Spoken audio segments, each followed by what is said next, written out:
Hello students, NDA की series में हम आपके सामने फिर लेके आए हैं एनडीए 2009 का क्वेश्चन पेपर गेट। और इस जनरलिटी एबिलिटी टेस्ट में जो 600 नंबर का होता है, इसमें आपके 200 नंबर जो है इंग्लिश के काउंट होते हैं और इंग्लिश के 50 क्वेश्चन होते हैं। एक क्वेश्चन की वेटेज 4 नंबर की होती है। अगर आप एनडीए की तैयारी कर रहे हैं, किसी भी गवर्नमेंट लेवल के एग्ज़ाम की तैयारी कर रहे हैं, तो उसमें एक इंग्लिश का ज़रूर पोर्शन होता है, क्वेश्चन पेपर होता है। और उस क्वेश्चन पेपर में mostly antonyms, synonyms, one word substitution, इसके अलावा स्पॉटिंग एरर्स जरूर पूछी जाती हैं। और स्पॉटिंग एरर्स भी कई प्रकार की होती हैं। कई बार एंटोनिम्स की होती है, कई बार जो आपकी प्रीपोजिशन की होती है, कई बार आप रॉन्ग वर्ड की होती है, कई बार आपकी जो है सब्जेक्ट वर्ब एग्रीमेंट की होती है, और कई बार क्या है कि आपकी जो है मॉडल्स और वर्ब्स की हो सकती है। तो आज इस सेक्शन में हम देखते हैं कि जो स्पॉटिंग एरर्स हैं वो किस तरीके के हैं। तो बिना किसी देरी के चलते हैं वीडियो में आगे। तो यहाँ पे देखते हैं कि जो स्पॉट एरर्स हैं वो उसके लिए डायरेक्शंस मेंशन है यहाँ, और इस डायरेक्शंस को फॉलो करते हुए हम देखते हैं कि डायरेक्शंस क्या कह रही हैं। कि एक सेंटेंस दिया, उसमें 4 पोर्शन है, 4 पोर्शन में से ABCD ऑप्शन दे रखे हैं, जैसा आप देख सकते हैं वीडियो के अंदर में।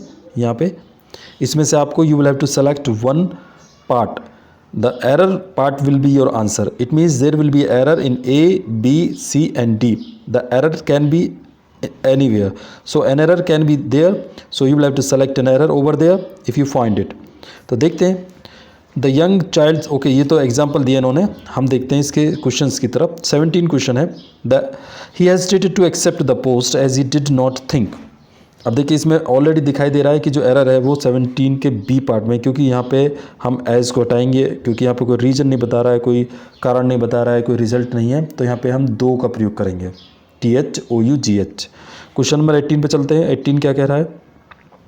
Have you gone through either of these 3 chapters. अब देखिए यहाँ पे जो एरर है वो किसी वर्ड की है, यानी प्रीपोजिशन की एरर नहीं है, सब्जेक्ट वर्ब एग्रीमेंट की एरर नहीं है। ईदर का प्रयोग जो करते हैं वो 2 चीज़ों के लिए हम करते हैं, और यहाँ पे मोर देन 2 चीज़ें हैं, मोर देन 2 थिंग्स हैं, यानी कि दीज 3 चैप्टर्स। तो यहाँ पे हम प्रयोग करेंगे एनी का। तो 18 में बी ऑप्शन है।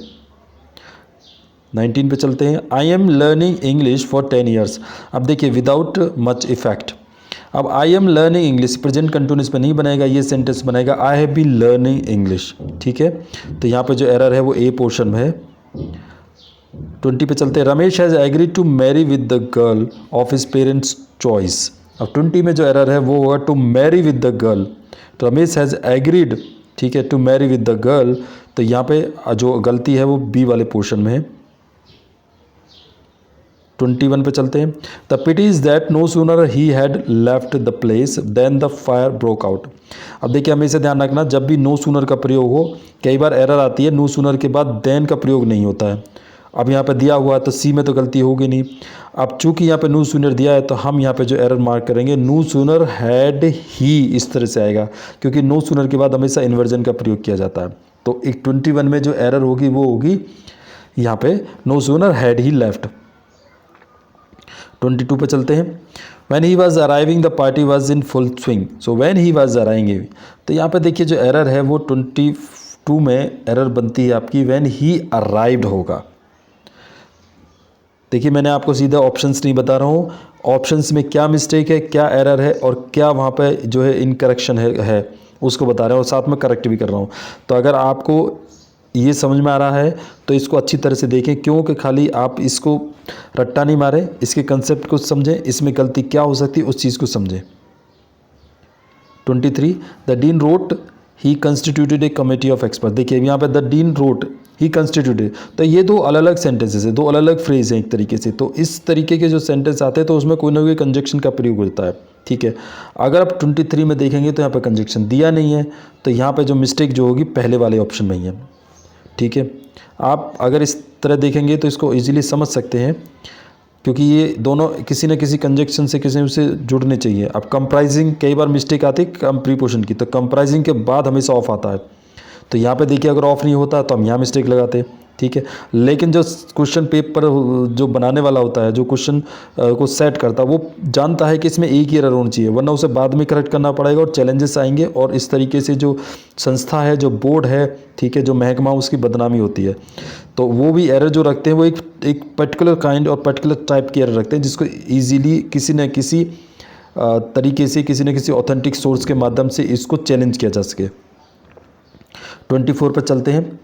आई can not help to sneeze, I got drenched yesterday and have had bad cold. अब देखिए यहाँ पे जो मिस्टेक है वो 24 में, वो सी में। देखिए I can not help to sneeze, ये अपनी जगह ठीक है। कैन नॉट हेल्प हो गया, कांट हेल्प हो गया, ठीक है। आई गॉट ड्रेंच्ड, ये भी ठीक है। गॉट ड्रेंच्ड का मतलब होता है जैसे कि नम हो जाना, भीग जाना, पानी पड़ने से, आप नमी आ जाने से। ड्रेंच का मतलब होता है गीला हो जाना। अब यहाँ पे भी ठीक है, यस्टरडे का प्रयोग किया इन्होंने, कोई दिक्कत नहीं है। लेकिन जो मिस्टेक बनती है वो and had a bad cold, ये होना चाहिए, क्योंकि पास्ट की बात बता रहा है। तो mistake will be in C portion for 24 answer question. 25 पे चलते हैं। I have lived from the hand to the mouth. अब देखिए आई हैव लिव्ड, अब यहाँ पे कोई भी एरर आपको ना तो वर्ब की है, ना प्रीपोजिशन की है, ना सब्जेक्ट वर्ब एग्रीमेंट की है, और ना ही किसी वर्ड को रिमूव की है। बट यहाँ पे क्या है, जो इडियम्स एंड फ्रेजेस आपने पढ़े होंगे, वहाँ पे फ्रॉम हैंड टू माउथ होता है, दा का प्रयोग अनावश्यक रूप से किया गया है। तो यहाँ पे जो ये मिस्टेक है बी वाले में। Moving to 26, both he as well as his friends. देखिए बोथ के साथ में कभी भी एज वेल एज का प्रयोग नहीं किया जाता है, बोथ के साथ में हमेशा एंड का प्रयोग किया जाता है। तो 26 में ए मिस्टेक है। मैं आपसे ये कहना चाहता हूँ कि अगर आप इन चीज़ों को नोट करेंगे अपने कागज़ पेन में, तो भविष्य में कभी भी आपका क्वेश्चन पेपर कोई भी होगा, ऑटोमेटिकली ये चीज़ें आपको रिकनेक्ट होंगी, आपको जो है ये ध्यान आएगा और इजीली आप इनको सेलेक्ट कर सकते हैं। तो 26 में ए विल बी द आंसर। 27 पे चलते हैं। The monk loved riding and hunting and refused to conform by rules and regulations of the ancient monastic order। अब देखिए 27 में जो एरर बनती है वो the monk loved riding and hunting, ये तो ठीक है अपनी जगह, यहाँ कोई मिस्टेक नहीं। And refuse to confirm by rules and regulations, तो कन्फर्म के बाद हमेशा ये जो बाय नहीं होती है, confirm to rules and regulation होगा। तो आपकी जो एरर होगी वो इस पोर्शन में है, रिफ्यूज्ड एंड कन्फर्म वाले में। तो refuse to confirm to rules and regulations of the ancient monastic order, ठीक है। तो इस तरीके से आप देख सकते हैं कि स्पॉटिंग एरर्स के अंदर में किन किन तरीके की जो है आपके सामने एरर्स आएंगी। कई बार एरर्स होगी किसी वर्ड को रिमूव करने की, कई बार एरर होगी सब्जेक्ट वर्ब एग्रीमेंट की, कई बार एरर होगी आपको किसी वर्ड को लगाने की, कई बार एरर हो सकती है प्रीपोजिशन की, कई बार वर्ब होती है, जो वर्ब की एरर होती है, ठीक है। और जैसे कि अभी आप देख सकते हैं इसमें जो एक वर्ब की एरर है, जैसे and have a bad cold, ये वाला अगर आप देखेंगे क्वेश्चन नंबर 24 में, तो इसमें देखिए अब हैव नहीं आएगा इसमें, क्योंकि हैड बैड कोल्ड यस्टरडे आ गया, इसलिए एंड हैड बैड कोल्ड आ गया। तो कई बार क्या है कि एग्जामिनर आपको कंफ्यूज करने की कोशिश करता है, लेकिन आप इस पे कंफ्यूज नहीं होंगे। अगर आप हमारी पिछली वीडियो को देखेंगे तो उसमें आपको छोटे छोटे ऐसे पॉइंट मिलेंगे जहाँ पे आप इजीली समझ सकते हैं इस सेंटेंस की में जो कंसेप्ट बन रहा है। अब देखिए इसमें आई गॉट ड्रेंच्ड यस्टरडे आया, तो यस्टरडे जब भी आता है तो पास्ट वाला ऑप्शन आता है, तो हैव का प्रयोग नहीं करेंगे, ठीक है। आई होप आपको ये क्वेश्चंस के समझ में आए होंगे। वीडियो पर नए आए हैं तो आप इस वीडियो को लाइक करें, चैनल को सब्सक्राइब करें।